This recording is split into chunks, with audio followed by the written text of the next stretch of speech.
Hello नमस्कार दोस्तों, कैसे आप सब लोग। जय भीम जय भारत। आज मेरे हाथों में दो किताब है। कुल मिला के ये डमी है, लेकिन मैं इसका ओरिजिनल जो है स्क्रीनशॉट दिखाऊंगा। एक किताब का नाम है जो है रीता महान, और दूसरी किताब का नाम मैं आपको आखिरी में बताऊंगा। पहले मैं इस किताब का पूरा प्रमाण दे दूं इसमें क्या लिखा है, तो मैं आपको बताने चल रहा हूं। मैंने स्क्रीनशॉट निकाला है इस किताब का। बहुत बुरी भी बात लिखी गई है लोगों के प्रति। यह बात उस समय की है। यह किताब जो है बहुत लाखों करोड़ों वर्ष पहले दावा करती है। इस पुस्तक का नाम है शंभुक संहिता। ये जो हमारा हिंदू धर्म का वेद पुराण है, ग्रंथ है, ये उससे भी पुरानी बताई जा रही है। जो इसमें लिखता है शंभुक संहिता एक पाली टेक्स्ट में है। पाली टेक्स्ट आप समझ रहे हैं।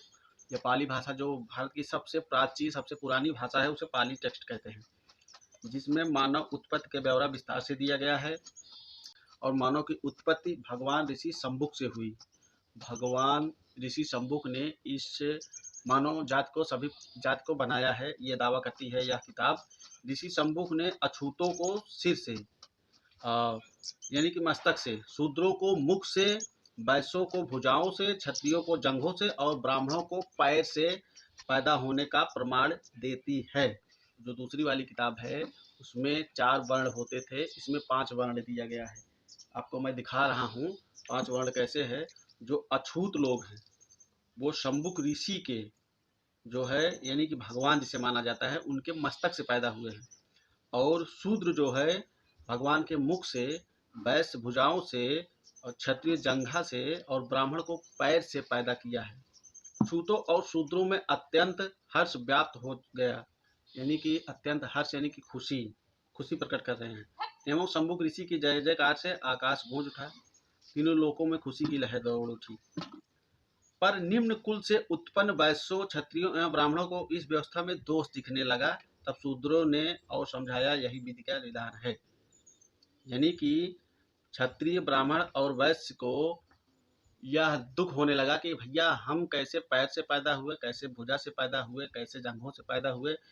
ये लोग जो है विरोध करने लगे।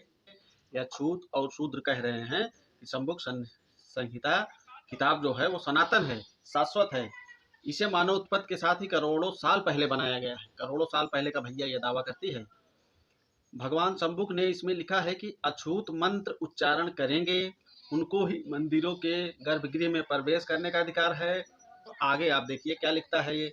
शूद्र ज्ञान शिक्षा लेने देने और व्यापार धन संबंधी कार्य करेंगे और मस्तक पर नीला धागा पहनेंगे।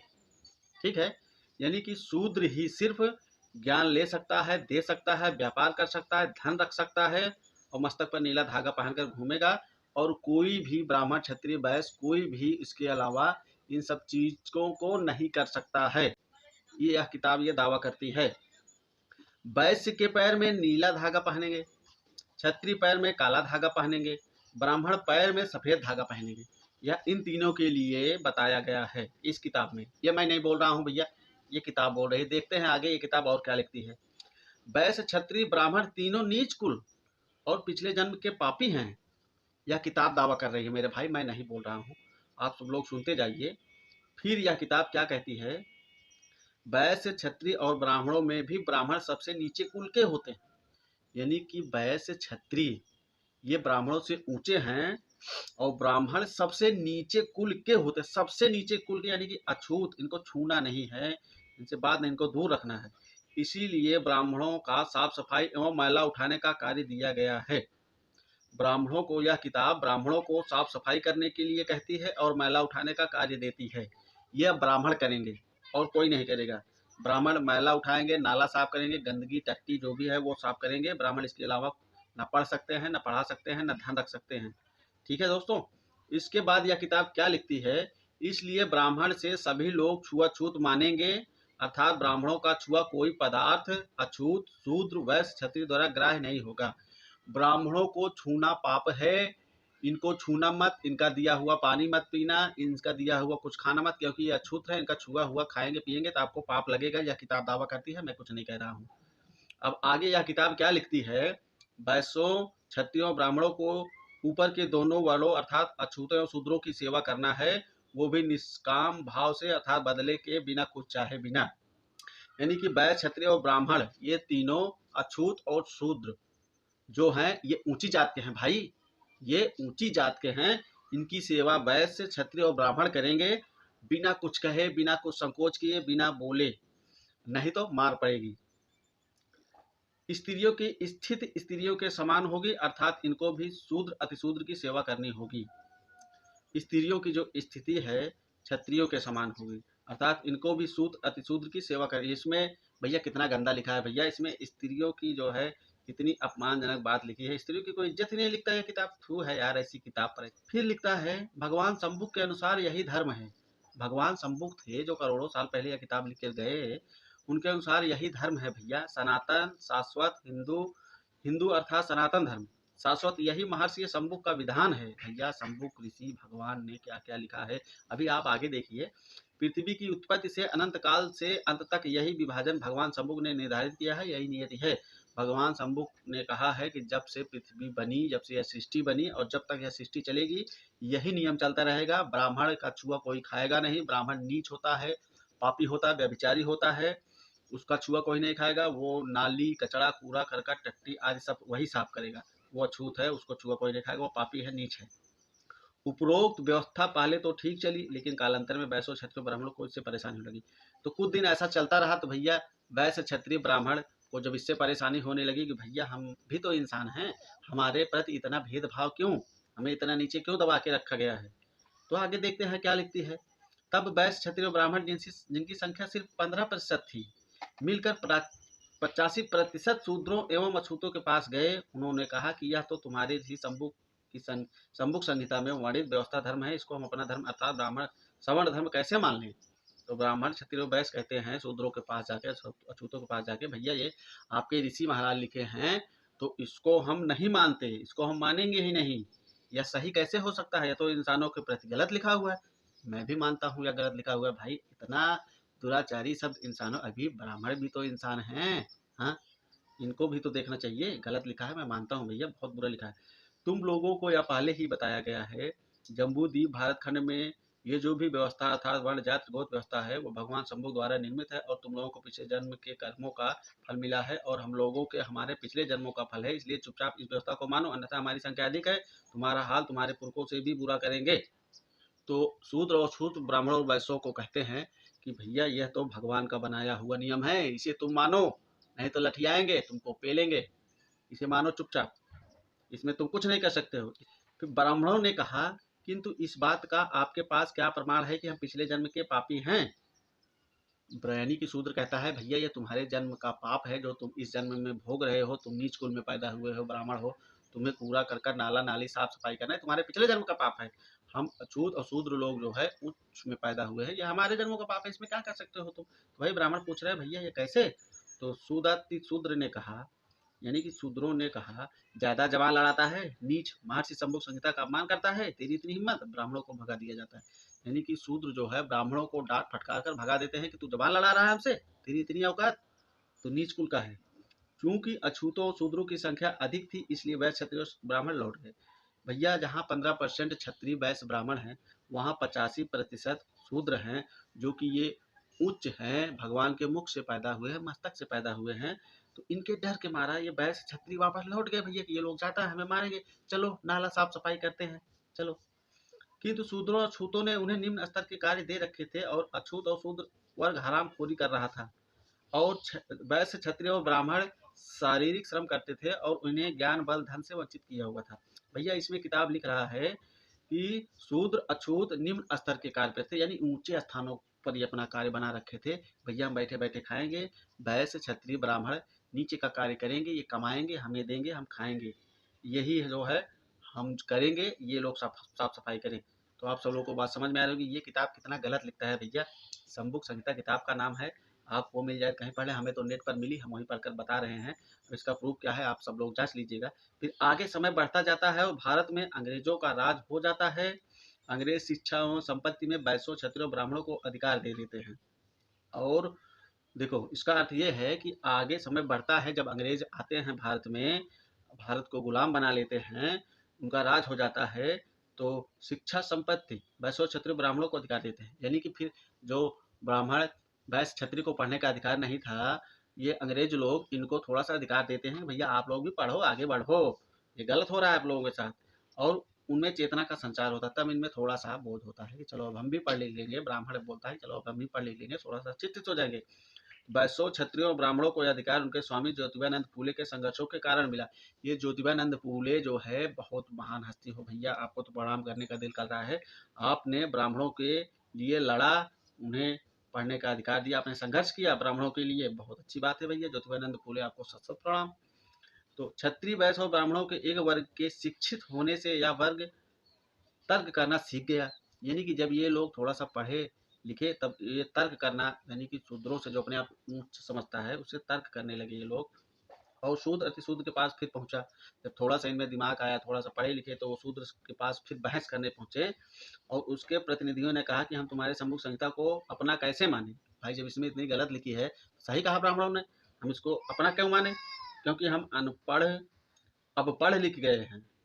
ठीक है। एवं सम्मुख संहिता के अनुसार क्षत्रिय, वैश्य और ब्राह्मण का ज्ञान प्राप्त नहीं कर सकता, लेकिन अब तो हमने ज्ञान प्राप्त कर लिया है। अंग्रेजों ने हमें इसके काबिल बनाया है। ये ब्राह्मण बोल रहा है शूद्रों से, जो अपने आप को ऊंचा समझता है, बहुत ऊंचा, भैया हम बहुत ऊंचे हैं, ब्राह्मण नीच है। ये कहते हैं अब तो हम पढ़ लिख लिए हैं, हमें ज्ञान प्राप्त हो गया, हम आपके कहे में नहीं चलेंगे। इस पर शूद्रों ने कहा कि हम भी काफी विचार करने के पश्चात इस नतीजे पर पहुंचे हैं कि ऋषि शंभुक ने यह कभी नहीं कहा कि जाति जन्म से होती है, बल्कि उन्होंने कहा कि जाति कर्म से होती है। भैया जाति कर्म से होती है, आप जैसा कर्म करेंगे वैसा जो है आपकी गिनती होगी। यह ऋषि शंभुक जो है अपनी किताब में लिखा है। इसलिए शूद्र ब्राह्मणों को समझा रहे हैं जो काफी नीच हैं, गंदा नाला साफ करते हैं, लाटिन टट्टी साफ करते हैं, उनको समझा रहा है। तो इसलिए आप उसी जात में रहते हुए ज्ञानी हो चुके हो, चलो ठीक है। कर्म से आपको ज्ञान तो मिलता है, किंतु वर्ण और जाति वही रहेगी जिसमें आप हो। भैया आपने ज्ञान प्राप्त कर लिया है, आपका कर्म था, कर्म से ज्ञान प्राप्त कर लिया है, लेकिन आप उसी ही जात में रहोगे, उसी ही यौन में रहोगे, ये नहीं बदलेगी भैया। हमारे हिसाब से तो ये गलत है भैया। ब्राह्मणों के खिलाफ, क्षत्रियों और वैश्यों के खिलाफ इतना बेकार लिखा गया है। तो वैश्य और क्षत्रिय ब्राह्मणों में और सामाजिक चेतना का विस्तार होता है। वह अन्य देशों के समाजों के संपर्क में आते हैं, उन्हें पता चलता है कि अन्य देशों की समाजों में इस प्रकार का विभाजन नहीं है। जब ये लोग देश विदेश कुछ ही कारण पहुंच जाते हैं, उनके हालचाल वहाँ जब मिलती है, तो वहाँ देखते हैं कि विदेशों में तो ऐसा छुआछूत भेदभाव है नहीं, ये तो हमारे ही यहाँ है। तो फिर ये ब्राह्मण कहते हैं कि सम्मुख संहिता में 5 वर्णों का उल्लेख है, क्यों सारे कर्मकांड तो अछूत करता है, यानी कि अच्छे काम, अच्छी चीज ये अछूत और शुद्ध कर रहा है। वैश्य, क्षत्रिय और ब्राह्मण तो शिक्षा प्राप्त करता है, तो यह धर्म तो कोई धर्म नहीं है। यानी कि ब्राह्मण, वैश्य और क्षत्रिय सिर्फ शिक्षा प्राप्त कर ले, न उनको धन रखने का अधिकार है, न घर बनाने का अधिकार है, तो ये जो है कैसे जो है सही है। तो ये मतलब ये अच्छा धर्म नहीं है, ब्राह्मण ये कह रहा है। इस पर शूद्र कहता है कि यह भगवान शंभु द्वारा चला आ रहा सनातन धर्म है, ये सदा से चला आ रहा है, जब से प्रकृति की उत्पत्ति हुई है तब से चला आ रहा है। भैया ये कह रहा है कि जब से प्रकृति उत्पत्ति हुई है तब से चला आ रहा है, इस पर आप कोई बहस नहीं कर सकते हैं, यही नियम चलता रहेगा। अब देखिए ब्राह्मणों विचारों के खिलाफ कितना गलत लिखा है इन्होंने। ब्राह्मण कहता है कि जब ये प्रकृति की उत्पत्ति से चला आ रहा है तो अन्य समाज में इस प्रकार का विभाजन क्यों नहीं है।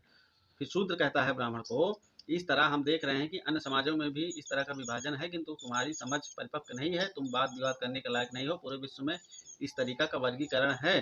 शूद्र ब्राह्मण से झूठ बोल रहा है ताकि ब्राह्मण हमारे पैरों के नीचे दबा रहे और इसी तरीके से हमारी सेवा करता रहे। इसलिए भगवान शंभुक ने आदेश दिए थे कि वैश्यों, क्षत्रियों, ब्राह्मणों को शिक्षा न दी जाए, क्योंकि इससे देश और समाज का पतन हो सकता है। देखिए वही बात आई कि ब्राह्मणों, क्षत्रियों, वैश्यों को शिक्षा मत दो, नहीं तो ये फिर आप ही के खिलाफ लड़ने लगेंगे अगर ये शिक्षा प्राप्त कर लेंगे। इसीलिए शूद्रों ने ब्राह्मणों को शिक्षा प्राप्त करने नहीं देते थे। अब ये शिक्षा प्राप्त कर लिए तो ये लड़ाई पे आ गए। फिर रक्षा करने वाले लोग अर्थात सेना में जाने वाले लोग एवं व्यापार करने वाले लोग शूद्र लोग होते हैं, और इन तीनों की सेवा करने वाले सेवक इत्यादि नीचे के लोग रहते हैं। यह शाश्वत बात है कि यह मूलतः शुरू से व्याप्त। फिर इसके बाद क्या कहता है यह किताब, यह व्यवस्था मनुष्य के स्वाभाविक गुण कर्मों पर आधारित है। यह गुण कर्म पिछले जन्म के कर्मों का नतीजा है, किंतु तुम लोग अर्थात वैश्य, क्षत्रिय, ब्राह्मणों की सोच या बुद्धि चूक विकसित नहीं है, यानी कि तुम लोग मूर्ख हो, तुम लोग नीच हो, इसलिए तुम लोग इस सिद्धांत को नहीं समझ पाओगे, अशिक्षित हो नहीं समझ पाओगे। भगवान शंभुक ने इसका वर्णन अछूतों के महान ग्रंथ रीता में किया है। यानी कि कोई रीता ग्रंथ भी है क्या भैया इस देश में? आता तो मैंने इसका नाम ही नहीं सुना है। रीता को विश्व में एक महान पुस्तक होने का सौभाग्य प्राप्त है, शायद इसी का नाम है क्या, रीता महान। हमने किसी के साथ भेदभाव नहीं किया है। शूद्र कह रहा है ब्राह्मणों से जो नीच कुल के हैं, हमने किसी के साथ भेदभाव नहीं किया है, बल्कि सभी को रोजगार मिल सके ऐसी व्यवस्था बनाई है। इसलिए वैश्य, क्षत्रिय, ब्राह्मण इसी व्यवस्था का पालन करते रहिए, परम लोक को प्राप्त हो गए। ऐसा क्षुपनिषद की वाणी है, यह दैवीक है। कि भैया क्षुपनिषद भी कोई किताब है क्या रुद्रों में हिंदू के? देखते हैं आगे क्या लिखता है। इस व्यवस्था से कोई बेरोजगार नहीं है, इसलिए ब्राह्मणों आपको हर महीने 20 रुपये हर घर से मिलता है और आपको खाने के लिए बासी रोटी भी दी जाती है। आपका और आपके परिवार का भरण पोषण अच्छी तरह से हो रहा है, और क्या चाहिए? लो भैया, ब्राह्मणों को इतना नीचे बता दिया, इतना नीच बता दिया कि बासी रोटी खाओ, 20 रुपये लो, अपने परिवार चलाओ, इससे ज़्यादा और क्या लोगे? इसमें ही जगत का कल्याण है या दैवीय है। यदि इस कार्य को नहीं करेंगे तो पाप के भागी होंगे, किंतु यह धर्म का काम है, इसको क्षत्रिय और वैश्य से झगड़ना नहीं है। दरअसल ये सुखद अनुभूति वाला दैवीय कार्य है, इसलिए इस कार्य को करना हम सबका कर्तव्य है। यही भगवान शंभु के वचन है। यह शूद्र नीच जाति वाले ब्राह्मण क्षत्रिय वैश्य को समझा रहा है कि आप अपने कार्य को करते रहिए, ये आपका कार्य है, इसमें कोई समझौता नहीं हो सकता है। इस पर ब्राह्मणों का एक प्रतिनिधि मंडल अछूतों से मिलता है और कहता है, हम यह नहीं समझ पा रहे हैं कि यह धर्म हिंदू धर्म कैसे है। यानी ब्राह्मण कह रहा है कि हमें समझ में नहीं आ रहा है, जब इंसान का इंसानों से इतना भेदभाव है तो ये धर्म कैसे हो गया? ये तो धर्म गलत है, सही नहीं हो सकता। तुम स्वयं को अछूत और शूद्र कहते हो, यानी कि अपने सबसे ऊंचा कहते हो। ब्राह्मण कह रहा है छूत और शूद्रों से कि तुम सबसे ऊंचा कहलाते हो, हम सबसे नीचे हैं, ये कैसे? तो और हम सबको नीच कहता है, यह धर्म हमारा कैसे हो सकता है? ब्राह्मण कहता है। तो यदि हमारा धर्म है तो यह अछूत धर्म हो सकता है, तो हिंदू धर्म कैसे हो सकता है? तो ये धर्म का नाम बदलो भैया, ये हिंदू धर्म नहीं हो सकता, ये धर्म का ही नाम अछूत रख दो, तो शूद्र धर्म हो सकता है यार। ये धर्म का नाम शूद्र रख दो, संभुक धर्म हो सकता है, इस धर्म का नाम संभुक रख दो, ये ब्राह्मण कहते हैं। लेकिन इसे हिंदू धर्म मत कहो, यह गलत है, इंसानों के लिए गलत जो है सोच जा रही है। फिर लिखता है, हम सिंधु नदी के किनारे रहा करते थे, इसलिए हमको हिंदू कहा गया है। लेकिन अब तो सिंधु नदी भारत में नहीं बहती, वह तो पाकिस्तान में बहती है, लेकिन पाकिस्तान में तो मुसलमान रहते हैं, वहाँ इस प्रकार का कोई विभाजन नहीं है। शूद्र कहता है, संस्कृत और ऐतिहासिक दृष्टि से हिंदू हैं। फिर समय बीतता गया और भारत आज़ाद होता है। इसके साथ भारत में स्वामी अम्बेडकरानंद, जिसे आज के युग में बाबा साहेब भीमराव अम्बेडकर द्वारा बनाया हुआ संविधान लागू होता है। स्वामी अम्बेडकरानंद भैया, इन्होंने संविधान बनाया, सभी हैं। इस संविधान में सभी को प्रतिनिधित्व का अधिकार आरक्षण देकर स्वामी अम्बेडकरानंद द्वारा किया जाता है। लेकिन शूद्र और अतिशूद्र मिलकर इसे लागू करने में व्यवधान डालते हैं और एक नारा देते हैं, जय श्री शंभु। यानी कि इस संविधान के खिलाफ जो है शूद्र और अछूत खिलाफ थे, क्योंकि यह ब्राह्मणों को भी जीने का अधिकार देता था। आगे क्या लिखता है, किंतु ब्राह्मणों को इस षड्यंत्र का पता चल गया और शूद्रों और अतिशूद्रों के पास आकर कहते हैं, हिंदू बनाकर तुम हमारा शोषण कर रहे हो और हमारे संवैधानिक अधिकार हमें ना मिल पाए, इसलिए जानबूझकर जय श्री शंभू का नारा देकर हमें मुसलमानों के विरुद्ध भड़काते हो। ये ब्राह्मण कह रहा है शूद्रों से। इस पर लाखों शूद्र अतिशूद्र इकट्ठे हो जाते हैं और जय शंभू के नारे से आकाश गूंज उठता है। भैया जो ज़्यादा है वही शेर है। इस शोर शराबे में ब्राह्मणों की आवाज़ दब जाती है। भैया जो ज़्यादा है वो ब्राह्मणों की आवाज़ को भाई डर के मारे वो बोल नहीं पाते हैं, वो दब जाते हैं। कुछ ब्राह्मणों जो शूद्रों से मिल चुके होते हैं, वो स्वयं ब्राह्मणों की आवाज़ को दबा देते हैं। भैया कुछ ब्राह्मण जो चाटुकार होते थे, जो तगड़ा होता, जिसे बिना पेंदी का लोटा कहते हैं, जो जिधर ज़्यादा वो पाए भार उधर ढुलक जाए, तो ऐसे कुछ ब्राह्मण थे जो शूद्रों की चाटुकारी करते थे, वो शूद्रों की तरफ मिलकर खुद ब्राह्मणों को दबाने लगे। तो ऐसा ऐसा था। फिर शूद्र अधिशूद्र मिलकर वैश्य क्षत्रिय और ब्राह्मणों के विरुद्ध फिर से षड्यंत्र करना शुरू कर देते हैं और मुसलमानों के विरोध के बहाने उनके संवैधानिक अधिकारों को कुचलना शुरू कर देते हैं। इस पर फिर एक ब्राह्मणों का प्रतिनिधि मंडल शूद्र अतिशूद्रों से मिलता है और कहता है, तुमने हजारों साल हमें शिक्षा संपत्ति के अधिकारों से वंचित कर रखा है, अब स्वामी अम्बेडकरानंद के संविधान से हमें अधिकार मिले हैं तो हमें भ्रमित करके मुसलमानों का मसला उठाकर हमारे अधिकार छीनने में लगे हो। तुम्हारी नीति और मानवता से गद्दारी का कोई दूसरा उदाहरण नहीं है। ब्राह्मण कह रहा है शूद्रों से कि भाई तुम हमें मुसलमानों से मिलकर हमें दबाना चाहते हो, हमें मारना चाहते हो, हमें ये कहना चाहते हो। फिर कि हम मर जाएंगे पर हिंदू नहीं कहलाएंगे। यह घिनौनी वर्ण व्यवस्था है, बेकार है। छुआछूत, ऊंच नीच एवं शोषण छिपा है इस धर्म में, इसे हम नहीं मानेंगे, ब्राह्मण कह रहा है।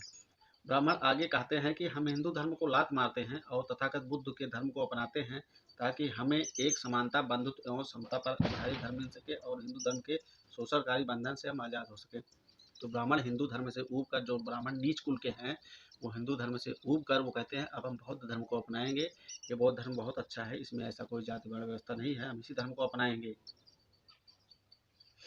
तो आखिरी में है, अब देख लीजिए, सूत्र अतिशूद्र अब यह समझ जाते हैं कि वैश्य क्षत्रिय और ब्राह्मणों को अब मूर्ख बनाना आसान नहीं रहेगा और वे जो सम्मुख संहिता लागू करना चाहते हैं उसके स्थान पर उन्हें संविधान लागू करना पड़ेगा, अन्यथा उनका हिंदू धर्म समाप्त हो जाएगा, एक छोटे से दायरे में सिमट जाएगा। तो भैया ये है सम्मुख संहिता किताब में ये सब लिखा गया है। ब्राह्मणों को नीच कुल का बताया गया है, वो नाला साफ करेंगे, गंदगी साफ करेंगे, और जो ऊंचे वर्ण व्यवस्था पर अछूत और शूद्र बैठे हैं, जो सारी मलाई खा रहे हैं, इनके खिलाफ ब्राह्मण हो जाते हैं और कहते हैं। और तो हम तो आखिरी में चर्चा किए थे कि एक किताब और है जो इसी का उल्टा लिखा गया है। तो हमने पहली किताब का नाम बताया कि जो है ये सम्मुख संहिता किताब है, और दूसरी किताब का नाम मैं आपको बता दे रहा हूँ। दूसरी किताब का नाम है, ये मैं डीमो दिखा रहा हूँ, ओरिजिनल किताब नहीं है, हमने तो नेट से निकाल के आप लोगों को दिखाया है। दूसरी किताब का नाम है मनु स्मृति। मनु स्मृति के ये ठीक उल्टा लिखा गया है, मगर दोनों दावा करते हैं कि हम 1 करोड़ साल पहले आए थे। तो इसमें जो है थोड़ा सा बदलाव है। सम्मुख संहिता में 5 वर्ण दिए हैं और मनु स्मृति में 4 वर्ण दिए हैं, जिसमें ब्राह्मण मुख से पैदा होता है, ये अपने आप को उच्च बताता है। ये ब्राह्मण द्वारा लिखित किताब है, और ये सम्मुख संहिता जो है ये शूद्रों के द्वारा लिखित किताब है, जिसमें शूद्र अपने आप को ऊंचा बताता है।